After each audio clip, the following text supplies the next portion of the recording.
Most people fear death, but what if embracing it wholeheartedly could set us free? In today's episode of Sacred, we explore India's most misunderstood of spiritual traditions, the Aghoris, and their guru, Baba Keenaram. I'm Neha, and along with me is my friend Hindol, and together we are doing a series called Sacred to bring the life of lesser known saints and their teachings to you and to ourselves to help raise our vibes quickly in today's troubled times.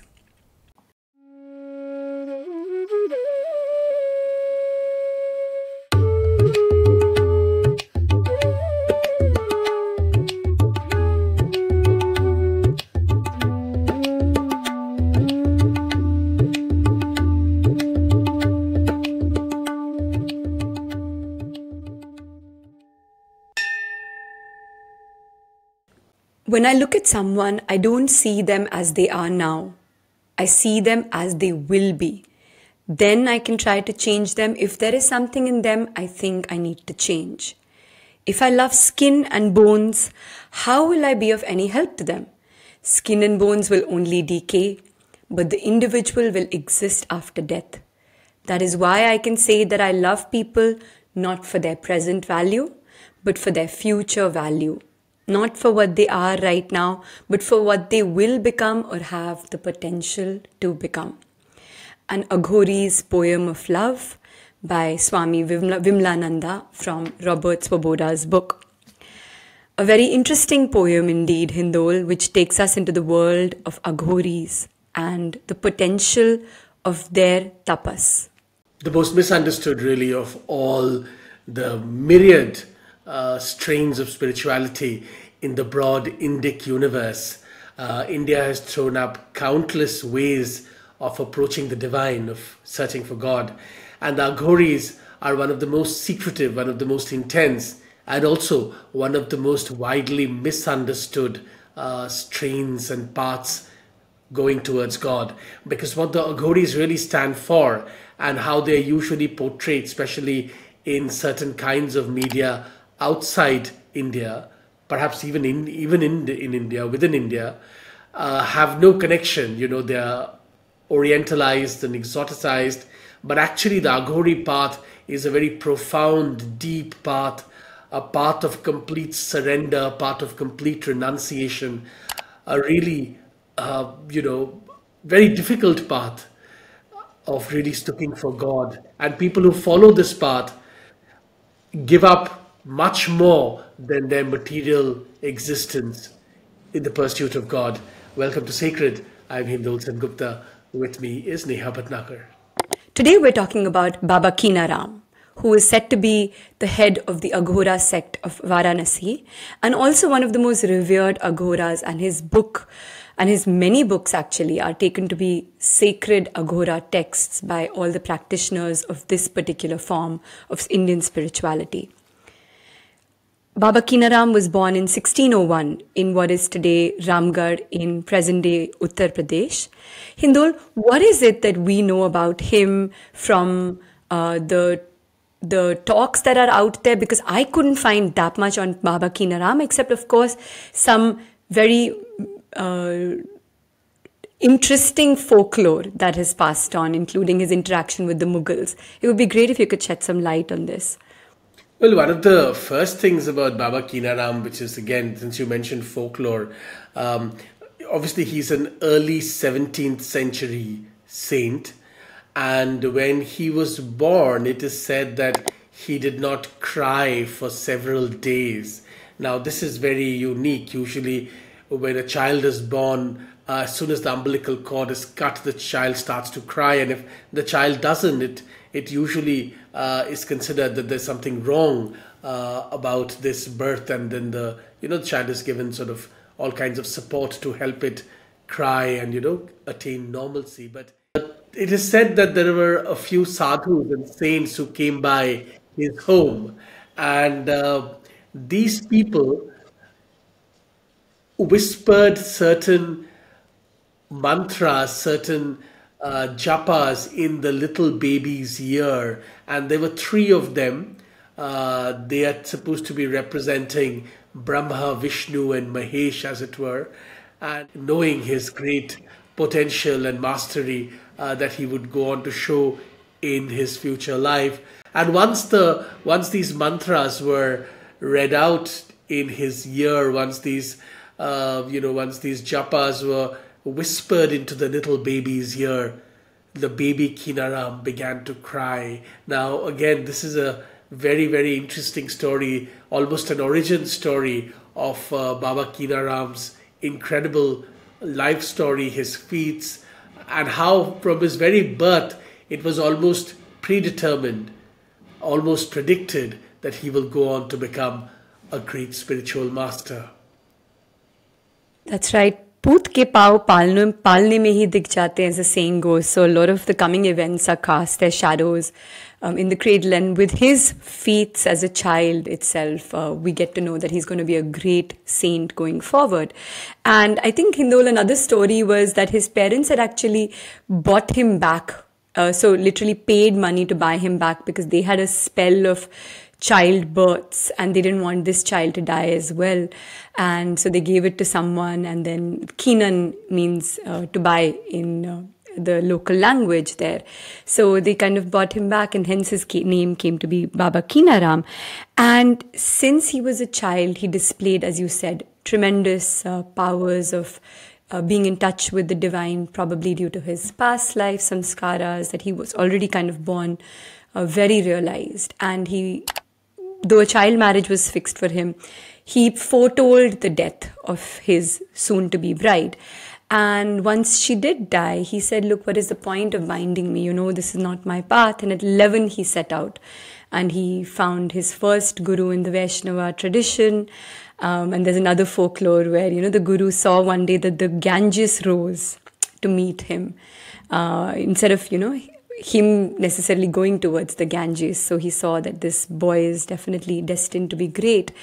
And he gave him his kind of first Diksha mantra. And then he went on to the Aghora tradition in the Girnar hills in present-day Gujarat, where Dattatreya is supposed to reside still. And Dattatreya is supposed to be like the perfect Aghori, a combination of Brahma, Vishnu, Mahesh. And it is there that even Gorakhnath had meditated in the Nath tradition. And it's really a sacred place for a lot of these Aghoris.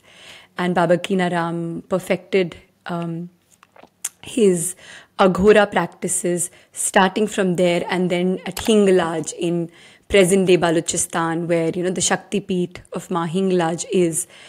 And a great devotee of the mother he was. And she initiated him into Tantra in a very deep way. And she told him to go to Banaras to meet his Aghora guru, who was going to be Baba Keluram. So, and again, very interesting Aghori, Hindol. And I know you've been interested to talk about Aghoris and a lot of their siddhis, because it's really fun to read and hear about them. The other thing that happened, since we're talking about his birth, is that supposedly he did not suckle his mother's breast until these mantras and japas were whispered in his ear. Baba Keenaram, again, since you mentioned Balochistan, it's a perfect time to talk about how this great shrine of Mata Hinglaj Devi is in Balochistan in present-day Pakistan, a period when there's a lot of restive, conflict that's going on in Balochistan. But a lot of Indians don't know, a lot of Hindus don't know that one of the great shrines of our tradition is in fact in Balochistan, and Mata Hinglaj Devi Mandir is one of those great shrines which is so important in this tantric form of practice and meditation and spiritual practices. So yes, I mean, it's incredible that we don't know enough about this. And Baba Keenaram was a great devotee, as you said, of the Hinglaj Devi Mata. Even today, if people could go to Balochistan, they would see what an incredible and powerful temple the Hinglaj Devi Mata temple is. Yep, and she wanted him to bring her and establish her in Banaras as well, which is where the Cream Kund is today, a very powerful site of an intersection of Shaivism, Vaishnavism, the Shakti traditions, and Baba Keenaram's flame, so to speak, has also been burning there for 400 years. And he also took Mahasamadhi there at Cream Kund, where the Devi is established. So it's only two places in the world. One is in Balochistan and one is in Banaras, where Hinglaj Mata resides. And many legends around Baba Keenaram's life abound, from cursing the Mughals, telling Shah Jahan that, the downfall will be caused by Aurangzeb, your son. Then at some point telling Aurangzeb that, because you're dividing on the name of religion, it's going to be a downfall for your vansh going forward. And so many other stories abound. We don't know how much is true or not. But what goes to show is that he really was an Aghori in the true sense of the way, because he never really used his occult powers, which Aghoras get as a byproduct of their intense spiritual tapas or practices, but he used it to help others, to uplift others, to bring, to make people realize that the egotistical path is not the way, forward, but it is intense devotional practices. It could be through the mother goddess, or it could be through Shiva, but it has to be the path of devotion. Of course, we'll, in our podcast, talk about the very many ways Aghoras approach this path of devotion. It's not the way a lot of us associate devotion as. But yes, the ultimate goal is the realization of God, and the realization that you are not any different from God. One of the things that are talked about whenever people discuss Aghoris, of course, is that many Aghoris tend to spend all their meditative hours barely wearing any clothes, but spending all their time in cremation grounds. There have been stories about them drinking water from skulls, or even drinking, whatever's available in a cremation ground, or eating, pieces of flesh that are on the cremation ground. All of these stories, when placed in a very exoticized manner, in a sense, seem very bizarre, seem extremely strange. And in a sense that this helps the process of exoticizing Hindu practice and making it sound weird and occultish and so on and so forth. But actually, if you really understand the Aghori practice is the very extreme, at the highest level of removing any barriers between the self and the divine. And really being able to see the divine in every single thing, in the most foulest things, in everything from bodily excretions to dead flesh, to skull and bones in a cremation ground, to the ashes in a cremation ground. The Aghori really practices to truly remove every single barrier and really see from the very deepest consciousness that the divine is in every material. Everything is, has the spirit of the divine in it. And therefore, there is no difference between the Aghori self, so to speak, and anything else that's in the world, no matter how profane. There is a lot of spiritual practice that exists in domains of perfectly, pure and clean, and by worldly standards, pure and clean and sanctified domains. The Aghori takes the other path and says that no, God is actually in everything, and every path to God, is valid. And even in the most profane things, God exists there too. And in order to truly understand God, one must break every taboo, every barrier in the mind to truly understand the limitless quality of God. And that really is the Aghori tradition, of which Baba Keenaram was such a great sadhak, such a great practitioner. That's right. Mysterious are their ways. And what you said about finding repulsive, ordinarily repulsive things helpful, that's just as Vimlananda, a great Aghori master who has really not ever been sort of pictured, but has been seen by present-day living masters like the Ayurvedic, famous Ayurvedic doctor, Dr. Vasant Lad, or the famous, the first Westerner to be allowed to practice Ayurveda in India, Dr. Robert Swoboda. They have both spent a lot of time with Vimlananda, and he has made it very accessible for all of us to understand why this path is so profound. I mean, he says if Tantra, which is also a very deep path, if Tantra is like the finger warming up exercises of the musical instrument, then Aghora is the full-blown expression of playing the musical instrument.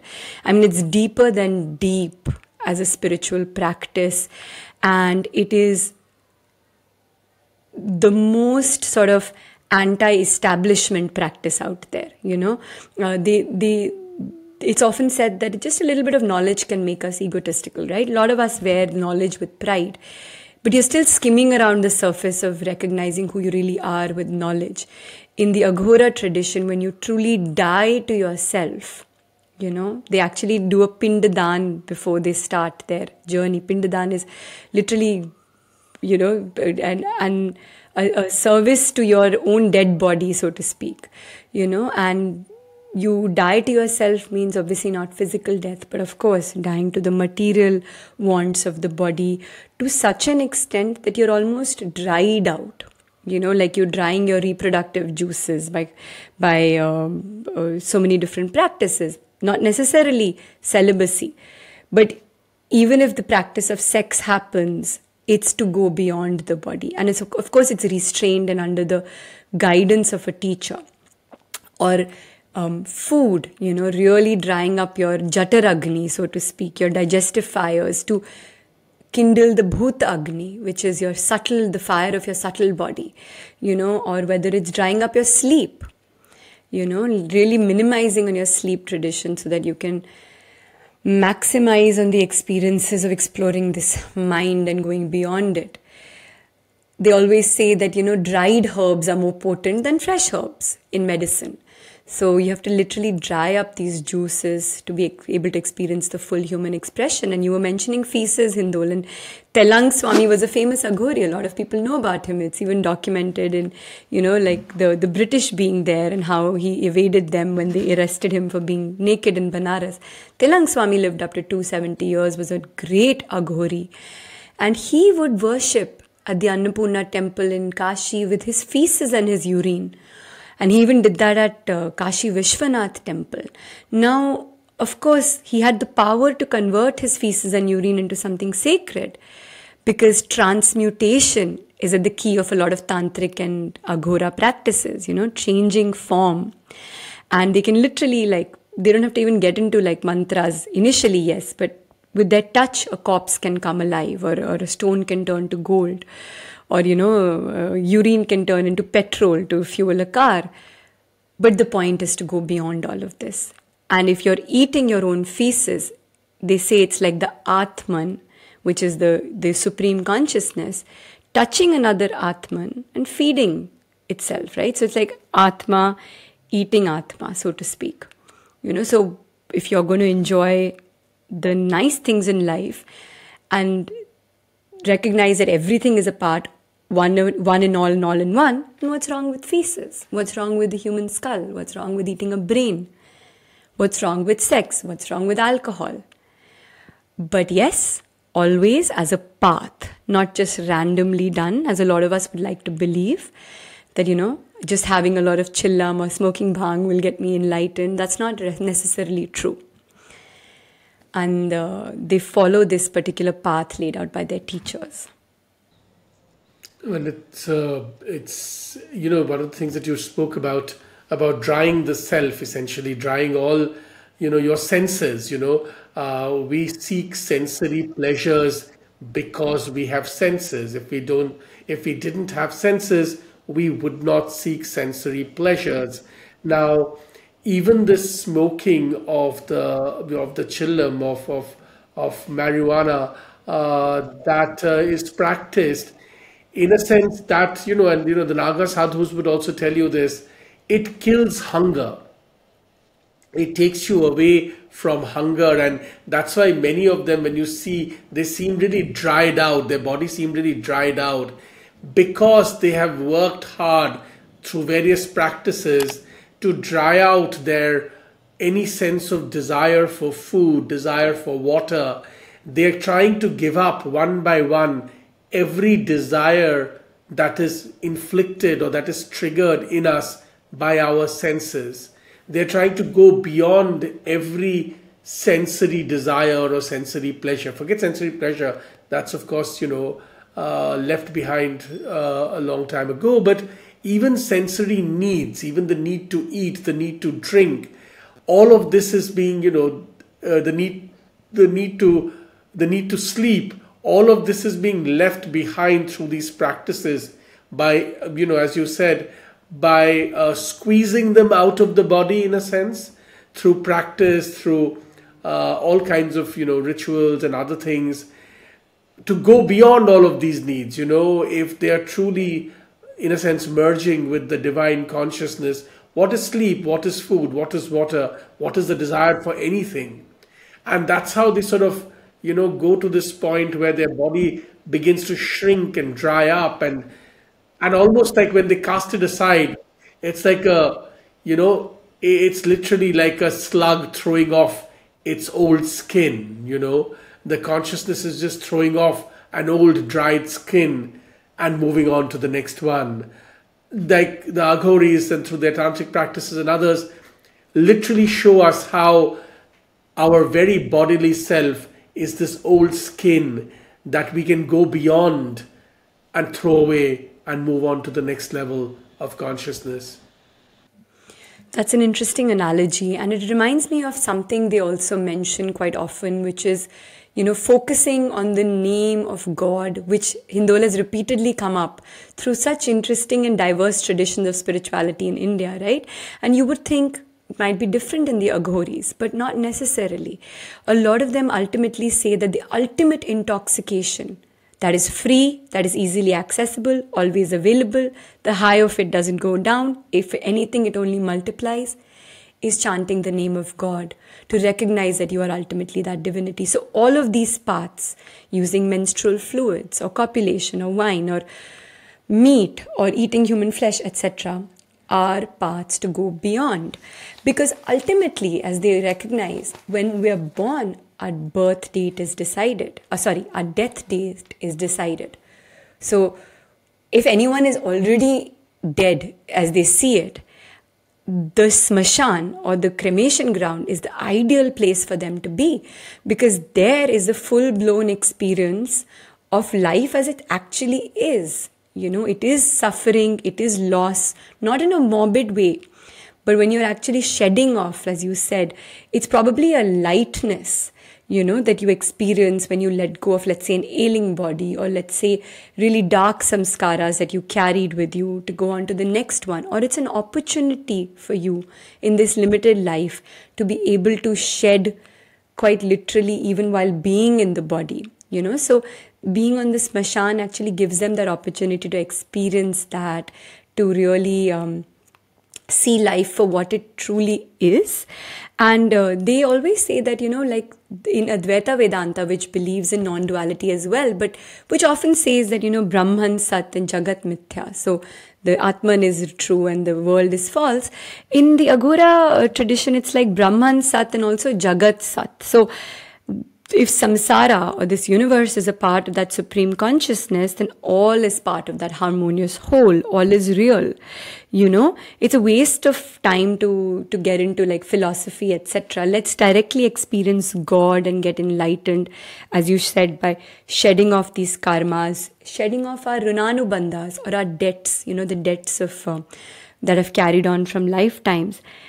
And you embrace this darkness to make it work for you, in the Aghora tradition.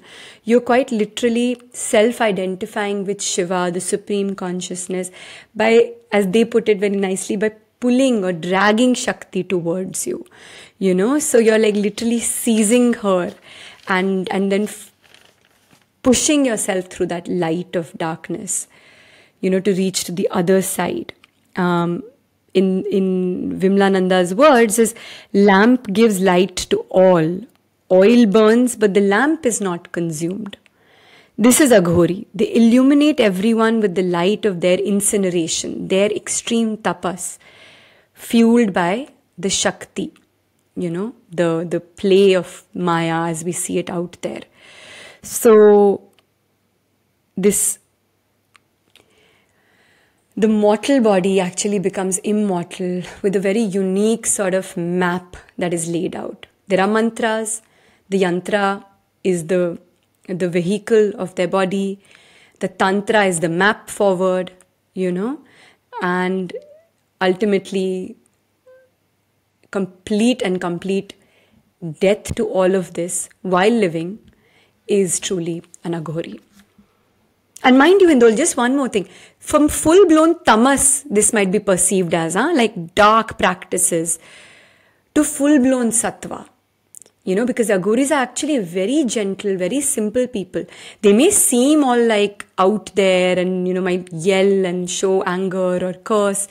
But that's also because a lot of them just choose to be in that mood. They just want to be in that bliss, away from society. Your true Aghori will not really ask you for anything, not trouble you, not just be a cannibal as it's portrayed out to be. Never. They'll never just eat human flesh. Of course, they'll only eat corpses from the ground, So it's not like they'll kill to eat, etc. So there is full-blown sattva there. And Baba Keenaram was known to be one of the most gentlest people out there, in the saints. Even Telanga Swami, who, Hindol, as you would know, Ramakrishna Paramahamsa also visited, as did Swami Vivekananda in Banaras. That's right, and we'll no doubt talk about the incredible story of Telanga Swami in a future conversation. But Baba Keenaram, you were talking about, what the Aghori gives to the world, Baba Keenaram, of course, actually wrote books to help people understand the path. One of his most famous books is called Vivek Sar, which is quite popular. And then there's the Ram Gita and many others. He actually wrote these books to help people understand, what the path is, how the path could be accessed, and how human beings could transcend, their material self, their sensory self, and take a whole different dimension or access a whole different dimension of life. And Baba Keenaram was supposed to have lived for around 170 years or maybe more. Yes, and in that time, there are many stories of how he made people realize humility or taught people a lesson about how they should not just discard someone if that person is diseased or they're hurting. So, for example, there was a dancer in the court of Banaras and, she suddenly started getting leprosy and the king banished her because everyone was very fearful of leprosy in those days. And she was going to die by suicide, and he told her that just come and, bathe in my well for 7 days straight. And on the 7th day, she not only got cured, but also was healthier than before. He held a big concert. He used to love playing the sitar as well. He held a big dance show for her, and the king had also come, and everyone was inquiring us who she was. And he told that she's the same person you banished. In fact, he got both of them married as well, and they have these strange ways of working. But the point was to show that, there is great compassion in the heart of Aghoris because they have experienced that oneness in all, so that empathy is at another level. And they have done such difficult practices. They don't want someone else to suffer. So they usually bless and help and heal. And, there was another story of Naresh, Kashi Naresh, and how, he was coming in this big procession with all pomp and splendor. It reminded me much of Changdev and Muktabai, when he came on this tiger to show who he was. And Mukta and Jnana and all, they were sitting on a wall, as, a little village mud wall. And they got the wall to fly. Not because to use your occult powers for your own benefit, but to show another person that this is not necessary. Even we have powers, just like you. But we don't have to necessarily have this outward display. Same here in Keenaram's story. He gets this wall to fly, and Kashi Naresh realizes that he's no ordinary saint. And this brings us to the whole point of this gentleness of the Aghori, who has perfected this tapas with so much difficulty.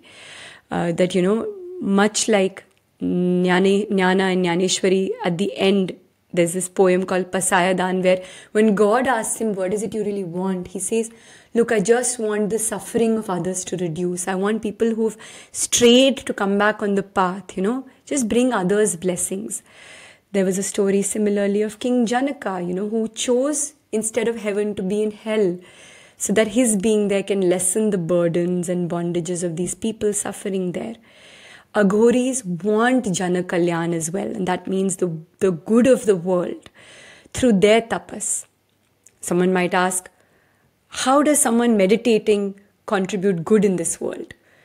Well, if anything, with modern science, there are many experiments that have proven that your thoughts have the power to change the energetic field of people close to you, or the good that you do has a special effect on the people around you, and then it has a cascading effect forward. Same way, even if you don't interact with an Aghori, the very presence of their tapasya that they are doing, their practice, their abhyasa, is benefiting a lot of us in this world.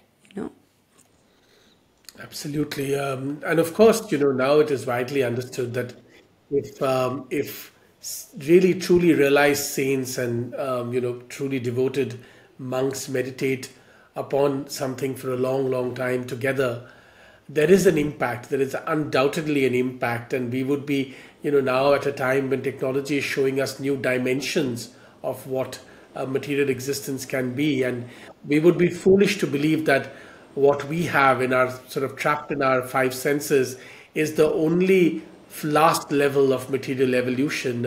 Undoubtedly, much more evolution is possible.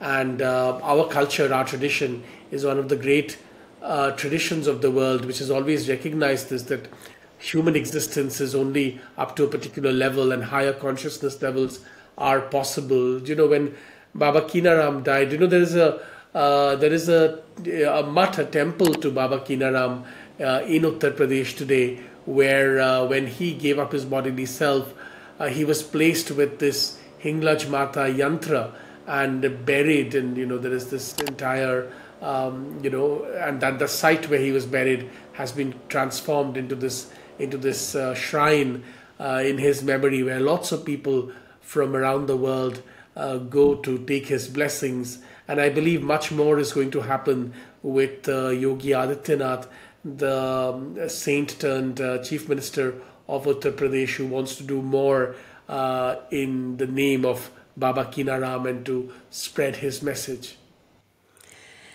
And you mentioned Hinglaj Devi, right? After all those ghor tapasya practices, the ultimate desire of his was to be with his beloved mother, the Hinglaj Mata. And so true Aghora, in closing, I'd just like to mention that we have to forget all externals. Only when the heart melts and is consumed in the flame of our desire for the beloved will we even begin to recognize that, we're qualified to really learn and know about the Aghoras. That level of bhakti that is at the heart of the tradition is what makes them so compassionate and obviously so mysterious as well, because of the ways of their being and practices. The incredible story of the Aghoris. In future conversations, Neha and I will also discuss where all of this comes from the great Kapalika tradition, the sort of non-Puranic Shaivite worship, which is the source energy and the source material from all of these practices. There have been literary mentions of the Kapalika too, and we'll go into all of that. So we have a lot of wonderful conversations coming up on sacred as Neha and I really expand our own knowledge, and share, for whatever it's worth, share it with all of you so that we all take this sacred journey together. Thank you and namaste. Namaste.